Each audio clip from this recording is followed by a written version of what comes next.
In this lecture segment, we'll continue with a walkthrough of MySQL client programs. Continuing where we left off from the prior one with the textual MySQL client, let's load the bakery1 database. And get the bakery1.sql file provided with this lecture and put it in a directory of your choice. I'll call mine labs datasets bakery. You start the system command line and change working directory to, in my case, labs datasets bakery, or whatever directory you may have chosen. And as you can see in here, I have bakery1.sql along with some other versions. Then run MySQL.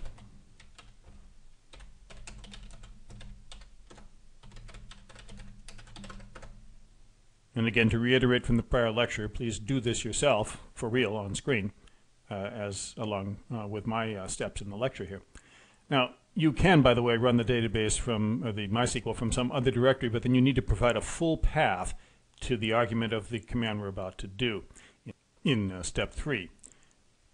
Bakery1.sql is a text file of SQL commands to create a Bakery1 database and to fill it with data identical to that in the text files from the prior lecture. Here's a brief look at it, by the way, and we'll talk more about it later on.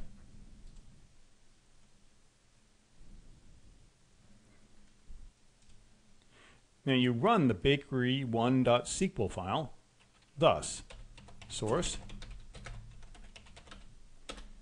and a semicolon at the end. SQL commands end with a semicolon. You can break long commands across multiple lines, but the command is not finished until you type the semicolon. And what we get in response is a long printout about rows being affected. This is actually good. It indicates that the Bakery1 database was successfully loaded. MySQL lets you run a text file of SQL commands via source anytime you like. So one development model is to use a text editor to create and modify a SQL file, save the changes, and then execute them via source in a parallel MySQL session.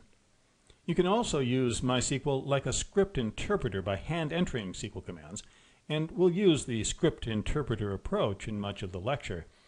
In practice, MySQL is often used this way because it's the go-to tool for admin fixes to the database, doing special actions by hand or doing repairs to the database when some bug in the user software messes up the data. And you should now have a Bakery1 database. Run the command show tables, and that'll get you a list of the 4 tables that Bakery1 should have, with the same names as the text files that we discussed. Now, different designers follow different rules, but in this class we'll use capitalized singular names for database tables. For instance, capital C customer, not lowercase c customers. The name describes the content of one row in the table, not the entire table. And we do need a brief aside here. Note that the table names are not capitalized in the show tables output here, even though a quick look at bakery.sql, which I'll bring up here, bakery1.sql, shows that we did in fact capitalize the table names when we created them.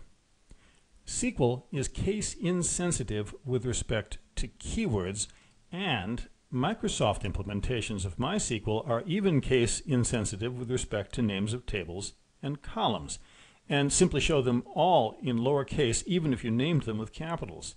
But Unix and OS X implementations are case sensitive for table and column names, so it's best to be consistent about case of table and column names even when working in MS. And don't be misled by the odd fact that the MySQL client always shows them in lowercase even if they're not really. Now for each table, let's run the following SQL command to see the rows of the table. I'm going to write select star from and then some table name. We'll start with customer.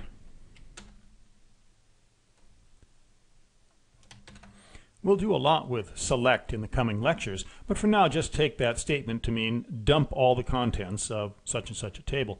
And for customers, you can see that it dumps a series of rows with columns for ID, last name, and first name. The output looks familiar, doesn't it? That command is exactly how I generated the text files used earlier. do the same for each of the other tables, and I'll also do so here. So there's receipt,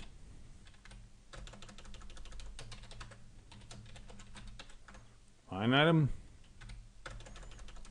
and product. And you can see that they each reflect the content from the respective text files. The text files had a header line giving just the names of each column, and the headers of these select statements do the same. But MySQL will also give you a full description of each column in the table via the command show columns from and whatever table you like there. We get another table-like output that everything looks like a table really in SQL, and this one has one row per column giving information about that column. Now you won't understand everything about the column listing at this point, but we can at least see, for instance, that there are 3 columns in the customer table, and they have the names ID, last name, and first name, and apparently they are of type int and varchar and another varchar. Varchar is SQLese for a string or set of text. And there is even more data on nullability, key status, default values. All of that we'll get to as the course goes along.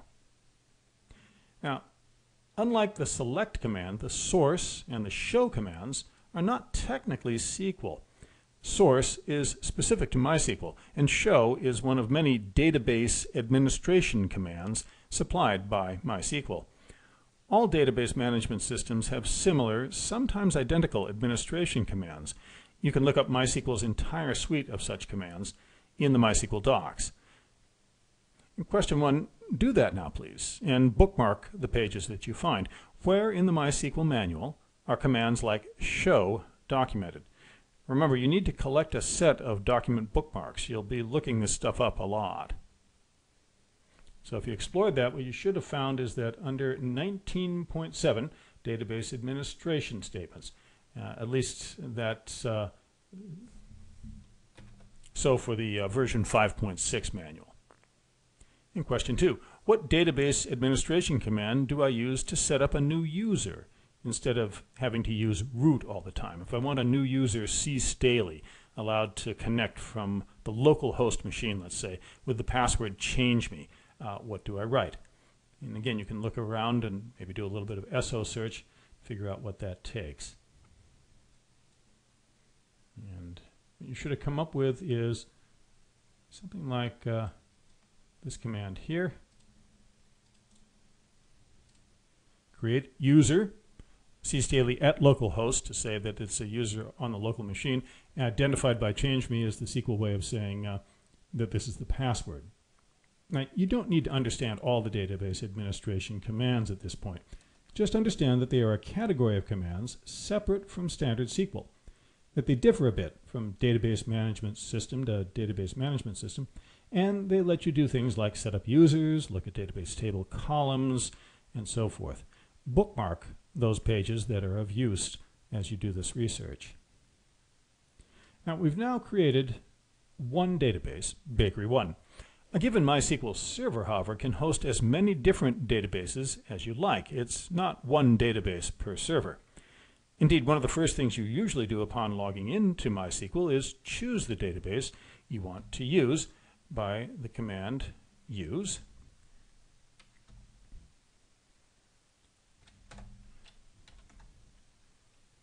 So let's see here, use Bakery1. And all commands thereafter will assume that we refer to database Bakery1 unless specifically told otherwise. Now, the Bakery1 SQL file actually ran this command immediately after creating the Bakery1 database. And that's why we could say things like show tables. If we had not been in the Bakery1 database, we'd have to have said show tables from Bakery1. Going aside a little from the lecture text here, let me show you what I mean exactly. I'm going to relog into MySQL. And I have not run the Bakery1 database or SQL command. Now I'm just starting a SQL session, but the Bakery1 database is, of course, still there. And if I now say show tables, I don't have a database selected. I can say show tables from Bakery1. That'll work. Or I can say use Bakery1. And now I can just do a show tables, and it understands that we're in the Bakery1 database. Now, you have to use a dot notation to specify a database and table when the database is not predetermined by use. But generally, you just go in and do the use command and then use the table names directly. You need to know about use because it's quite common for beginners to start MySQL and then be baffled because it doesn't seem to know about their tables and data, as I just illustrated. Remember the use database name command if you hit this problem. So question 3. Find the database administration command to list all the databases on the server and run that command. After a bit of research, you should come up with show databases. Not too surprising. And I've just run it here. You should do the same on your own MySQL. And your server won't have as many databases. I use mine for IHS development, for other online tools and classes, and thus I have a lot of databases. But you'll have at least a few of the ones that are shown here on your server as well.